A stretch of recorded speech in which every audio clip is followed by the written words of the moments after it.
going there. So we are recording, and we're going to dive right in.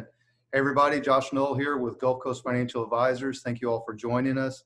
This is a part of our managing your investments and your money, dealing with these things in a time of crisis. Specifically, this webinar is going to be talking about what kind of things do you need to be thinking about as you're looking at your stocks, your bonds, your mutual funds, your ETFs, your securities during this time of unheard volatility.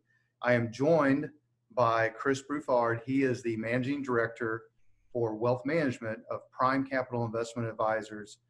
That is an independent RIA located in a suburb of Kansas City. Some of y'all that follow me on a lot of my stuff recognize the name. That is my RIA that I affiliate with. So with that said, Chris, how you doing? I'm doing great. Happy to be here. Thank you for joining us. You look like you're having to work out of a home office, like a lot of us, right? It's the only way it can be nowadays. Yes, yeah. Well, there are certain exceptions. You work out of an office with hundreds of people. I work out of an office with my wife and I. So I'm a little bit fortunate. And also we're in Alabama. For anybody, the rest of the country watching this, Alabama came out with their list of essential and non-essential businesses. It was fairly loose. So we've been coming down here working, not allowing the public in, but we've been able to function down here albeit a much more boutique office than what you're normally working in. Chris, I'm going to read the disclosure very quickly for you all that are joining here. We will open up this for questions and answers towards the end. And if you have anything in the interim, if you need answered, let me know. Advisory services offered through Prime Capital Investment Advisors, PCIA, a federally registered investment advisor. It's in Overland Park, Kansas. The following or preceding commentaries and responses are the opinions of myself, Josh Null, and Chris Bouffard, and are not necessarily the opinions of PCIA, or for informational and educational purposes only, are not and should not be considered investment advice. Past performance is no guarantee of future results, no guarantees expressed or implied. All right, so Chris, I want to dive into the crux of this. For folks that have been paying attention to their investments or have 401k, 403b, non-qualified brokerage accounts, IRAs, whatever it is, whatever they've had over the past several weeks, they've seen historic levels of volatility. We've had historic gains in one day, and we've had historic losses very soon thereafter. So I want to first start with you is, what have you seen in from your viewpoint, especially with the number of years experience you have? Have you ever seen volatility like this? Well, no, because it is unprecedented. That's the superlative we've been using through most of our webinars and our written materials, because it is quite literally without precedent. So March was the most volatile month we've ever experienced, or at least have on record. Surely before my start of my career, going back to 1928. I got in the business about 25 years ago, but we have data for the S&P 500 going back to 1928. And March was the biggest average daily plus or minus move ever for that market. Yeah. Well, so tell folks that are not familiar with you or Prime Capital Investment Advisors, what is your role there? And let's set the table there for some of the things that's going to follow. Sure. So I direct the wealth management business. That's the retail wealth management. So that's working directly with investment advisors. So we have, a number of advisors like yourself that work on behalf of clients with investment planning and financial planning. We also have some other businesses like qualified plans that you're of course familiar with and work with in podcasts with. But on the wealth management side, it's specifically with individuals. Well, here's what I'd like to do. If you have the chart available, for those that don't follow Prime Capital Investment Advisors, every week, and I think you all have just came off of the bi-weekly now, right? Are you going to once a week, or are we saying twice a week? We went to once a week this week with the shortened week. We were doing Monday and Wednesdays and Fridays, but with Good Friday and the markets closed this week, we decided to go down to once a week, and probably will stay with that cadence unless there's a need to ramp back up to twice a week. What he's referring to is they put out a pretty detailed webinar. It's meant to be an overall market update. and it's incredibly insightful. So if you're watching this webinar, make a note on the side right now. Make sure that you go out and subscribe or register for Prime Capital Investment Advisors, a weekly update. You'll hear Chris Bouffard's voice on there, Matt Eichmann, and a bunch of other really intelligent people that work at Prime. All right, so Chris, back to you.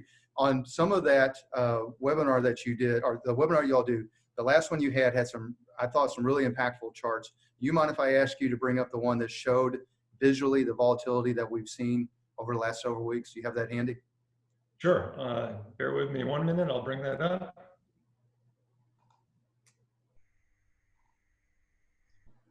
Tell me when you see it. Got it. Perfect. Okay. So this is showing that, again, quite literally, we just had the most volatile month in history, and it was reflected in the the downside action. It was actually the fastest bear market in history as well. So, conventional wisdom in the industry is a 20% or greater decline from the prior peak is kind of that threshold that people define a bear market. We hit that in 16 days. On average, it usually takes about 200 days for a bear market to develop in full. We hit that in 16 days. That's faster than 1929 or the 2008 global financial crisis.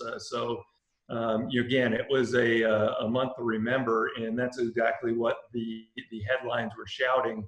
When we closed on March 31st, and everybody started prepping for their quarterly statements. And this was an example of the headline in the Wall Street Journal: worst quarter since 2008. And you can see the magnitude of that decline. Actually closed the quarter exactly at, on a price basis, the 20% threshold. But at one point, we were actually down over 30% from the February 19th highs that the market set. All right, so with that said, and your role as part of the committee that professionally manages investments at Prime Capital Investment Advisors, how are we, okay, great. Thank you for bringing that chart up. For folks of y'all that are joining us, if you're looking at the chart that Chris has up right now, I'm gonna let him explain it. There are a lot of numbers there, but there's a couple of really pertinent numbers to what I'm about to ask him. So Chris, please go ahead. Sure. A couple of the key takeaways here are number one, that we had an extraordinary 2019. Virtually every asset class was positive, and positive in a pretty healthy way. When you look down the far left-hand column of numbers, you can see U.S. stocks all 25% or greater. We even had the S&P 500 more than a 30% return last year. Even international stocks, which have been lagging, still put in healthy gains around 20% or better. And then we even saw some big gains in bonds. Now, bonds are usually our income component and our safety component of our diversified portfolios. But in 2019, we saw returns of the overall aggregate bond market, which is heavy treasuries. So that was almost 9% return. But the more credit-oriented sectors of fixed income, were up 15 to 20%. So high yield and even investment-grade corporate bonds were up at a good clip in 2019. And that meant, a very good return. At the very bottom under the orange is a hypothetical 60% equity, 40% bond portfolio, representing just a typical traditional diversified portfolio with nearly a 19% annual return in 2019. But of course, that all changed in February going into March with the coronavirus pandemic spreading worldwide. And that's when the market started to really take notice of the spread of the virus, and of course the mitigation efforts, which are essentially shutting down economies, not just here in the US, but of course across the globe. More than 200 countries and territories now dealing with this, with wide swaths of their economies shut down. And because of that, we're seeing this unprecedented volatility and downside action that we discussed in the opening. So it's a pretty stark contrast looking at last year compared to just the first 3 months of this year. And that's what that second to left-hand column represents. But it was a lot worse. We did bottom a couple of weeks ago. March 23rd in the US was really so far the bottom of this bear market cycle. And we had most of the headline equity indices down 30% or more, in individual sectors like energy down, as far as 60%. Even bonds, you could see the corporate bond market had a bit of a hiccup, and that was down 10%, which is a very, very rare occurrence. So your diversified portfolio actually took a bit of a hit in the first quarter, you can see, but it's not down nearly as much as the individual asset classes like all equities or all international equities. So it just reinforces the reason that we still advocate for using diversified portfolios, combining multiple asset classes into a portfolio for an investor with a long-term horizon is still the best risk management tool that you can use. All right, Chris, I'm about to ask you a question that's entirely too long, but this is the only way I can spit the whole thing out. So you've been doing this investment related activities now as your career for 25 plus years. Is that accurate? That's fair enough. Yeah. Very close enough. So during that time, you've kind of seen the rise of indexing. You've seen, especially over this historically long bull market, to where for the first time in many, many years, or maybe possibly in the entire time of investing, there was the amount of money going into index types of investments versus actively managed types of investments, i.e. let's say ETFs versus mutual funds.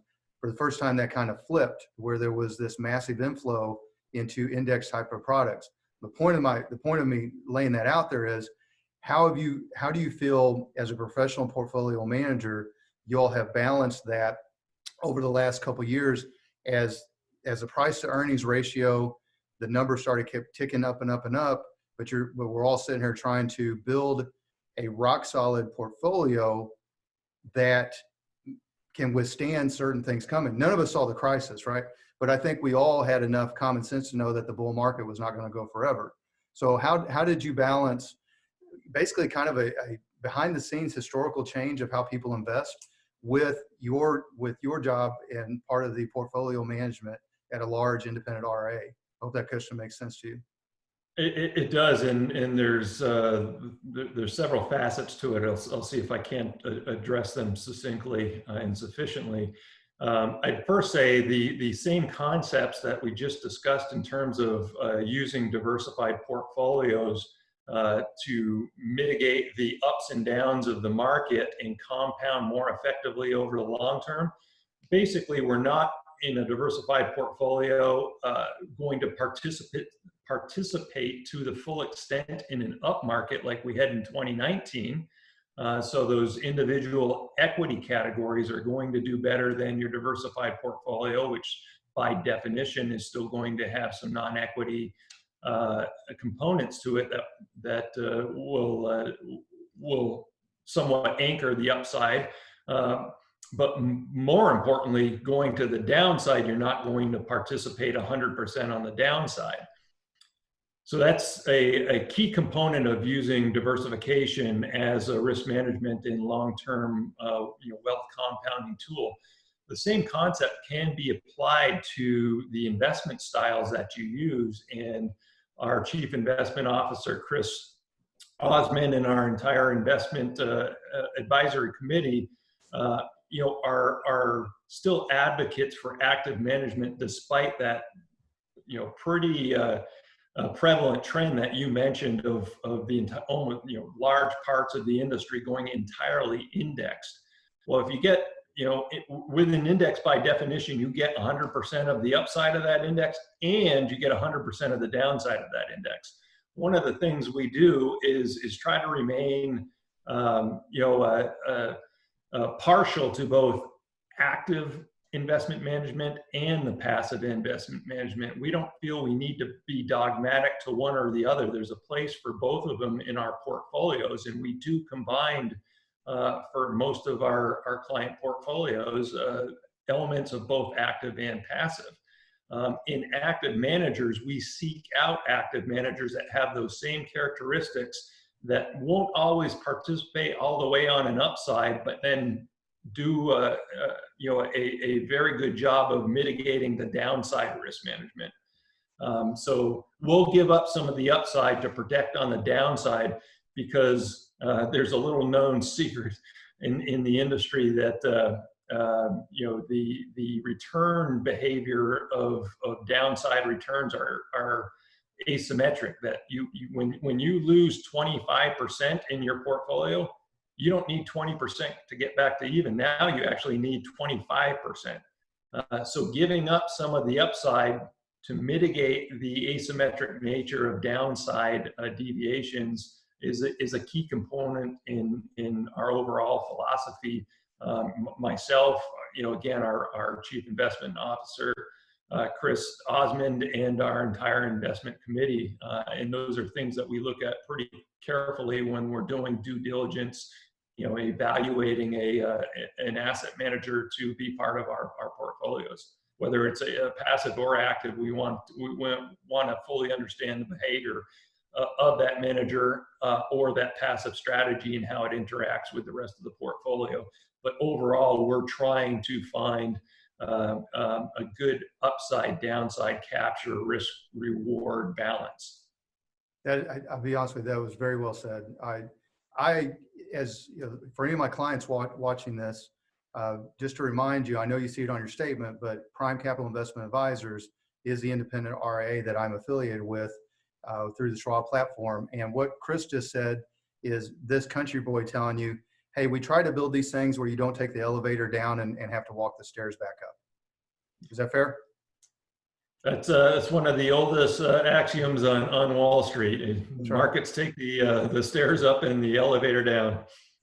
Well, and like you said, to be fair, I think it requires a balance of the active and the indexing. When I first approached you all, even though my experience compared to the collective brain trust on your advisory committee was fairly proportionally not that great, I still had a pretty consistent ideology of what I thought would work in good times and bad, and that was a combination of the two things, so that you have things working for you both directions without completely being on an island on one side of it. So on that note, Chris, I want to ask you, can you, obviously without giving any proprietary or trade secrets away, can you walk people through what the advisory committee looks like at Prime Capital Investment Advisors? And then after you've done that, I want to see how much you can share on the thought process, the procedures you all talk about when you look at adding investments to portfolios.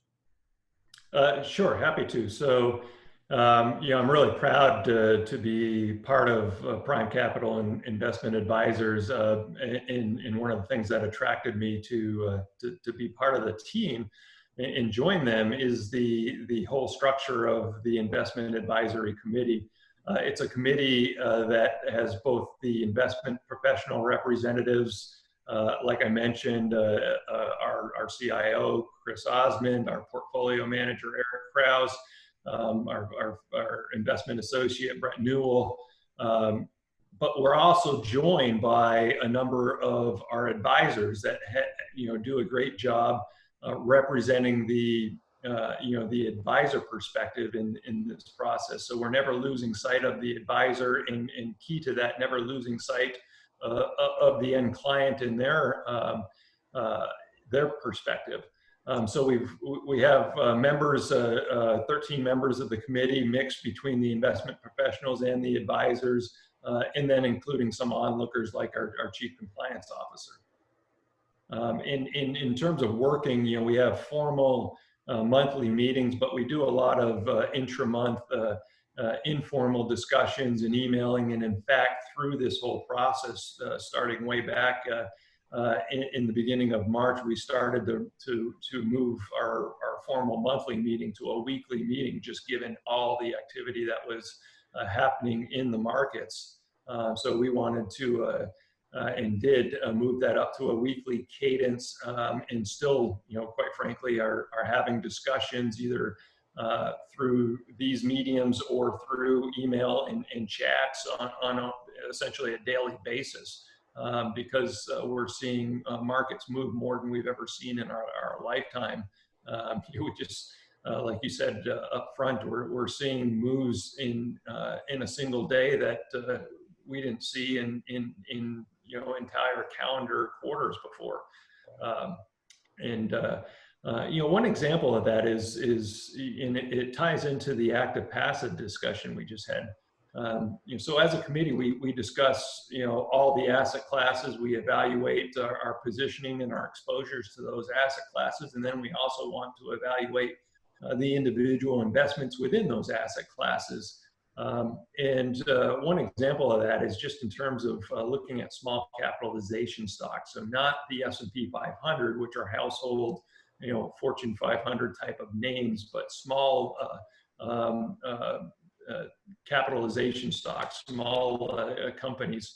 And the indexes there were, in the last couple of years, really deteriorating in terms of their quality. And one example or measure of quality is the percentage of companies in that the primary indexes of Russell 2000 index. That's the most widely known proxy for small capitalization stocks.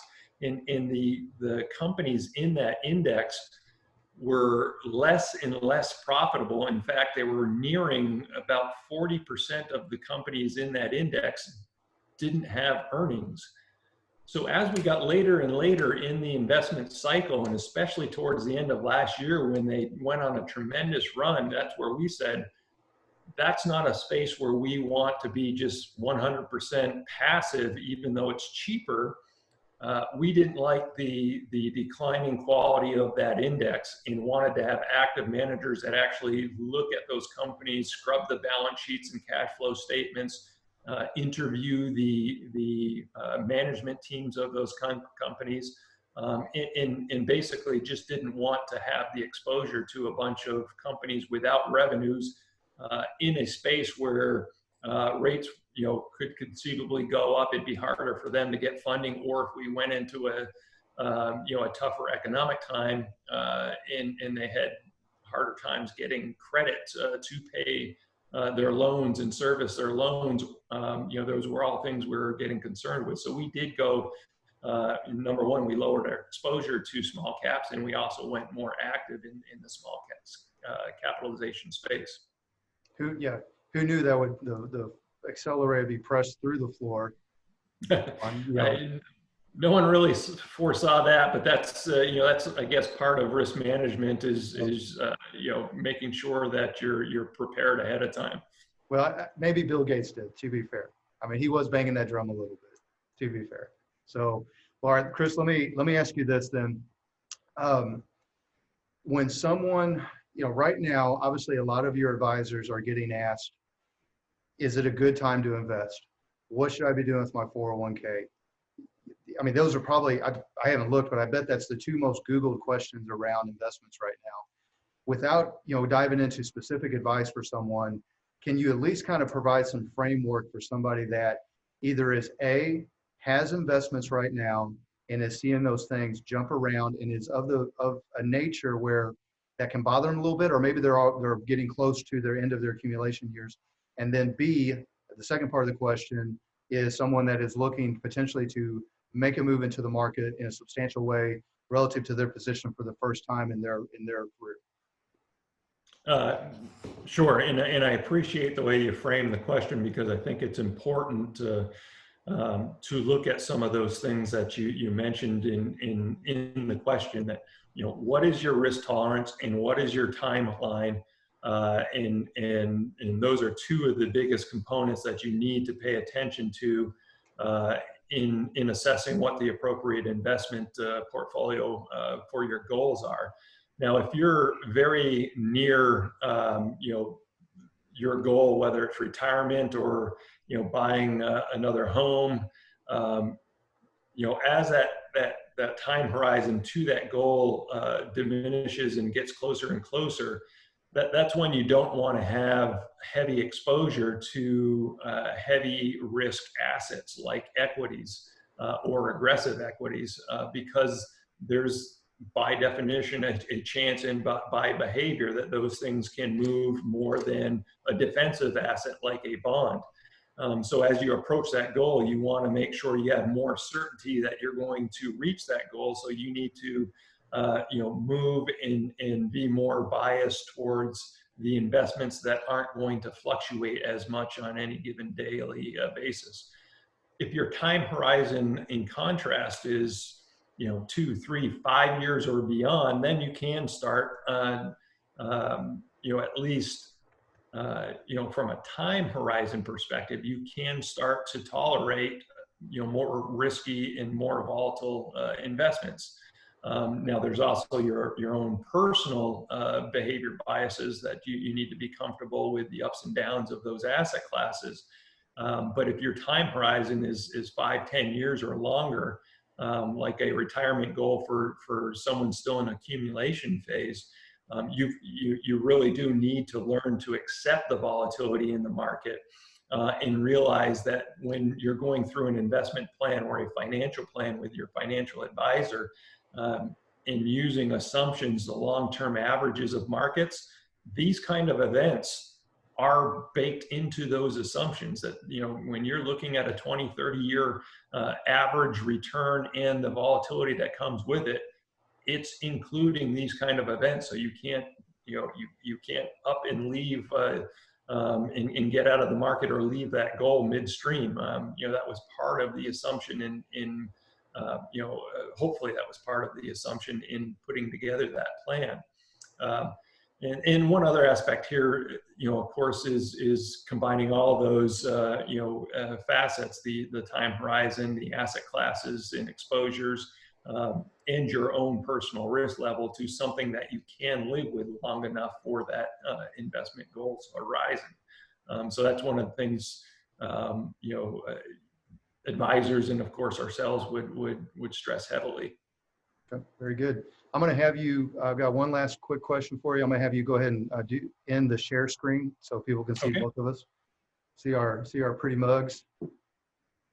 Chris and I there's one thing that we are on polar opposite sides of the equation, and that would be hair. He has got, your look looks great. If I did rub it in. If I did what you did, I don't think I'd look right. And I think if you flipped my direction, it may not look right either. So no one would recognize me. I hear you. Chris, I just have one last thing. I want to make sure I word this carefully because I don't want this to sound self-serving. But for the folks that have joined us, and then of course the people that are going to see this webinar as it extends on in that second life, I don't know if I'm the norm for a financial advisor, but I don't necessarily poo-poo people that want to do it yourself. I'm big on figuring a lot of things out on my own, so I kind of get it. The problem is there's been a little bit of false sense of security over the last 11 years with some of the do-it-yourselfers because the market more or less has done nothing else but go up. There's been a few dips here and there, but the overall return, I mean, you're talking about the longest historical bull market in the history of the market. And so I think that there is absolutely there's credence to wanting to figure this out on your own. And I've met some individuals that handle their own investments that are incredibly intelligent with it. I would never say that they're not. The point of that is, if somebody does work with a prime capital investment advisor like myself, or any of the 100 plus that are in the prime capital's network, do those clients, if they come in on a prime capital advisory managed portfolio, are all those clients at certain threshold levels getting the guidance and the management of the advisory committee? Does that apply to all of prime capital investment advisors advisory clients?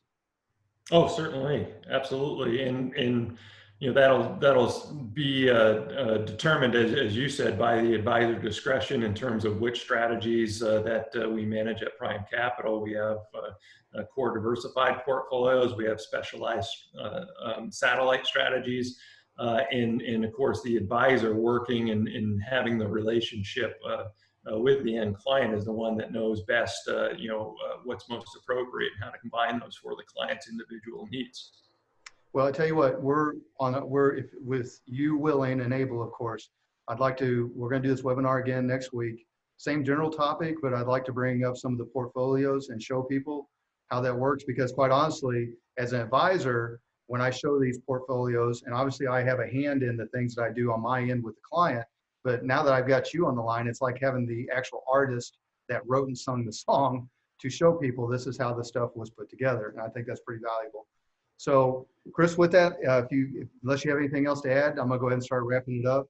Again, folks, this was Josh Null. I'm with Gulf Coast Financial Advisors. We are a independent fee-only financial practice. I'm based in Fairhope, Alabama, down here on the Gulf of Mexico. I'm affiliated with Prime Capital Investment Advisors. That is an independent RIA based out of Overland Park, Kansas, which is a suburb of Kansas City. But I hate to guess at this point, Chris, but you all have offices now in 20 plus states, at least 30 maybe? We're right there at the 20 mark, and even more locations, several multiple locations in individual markets, yes.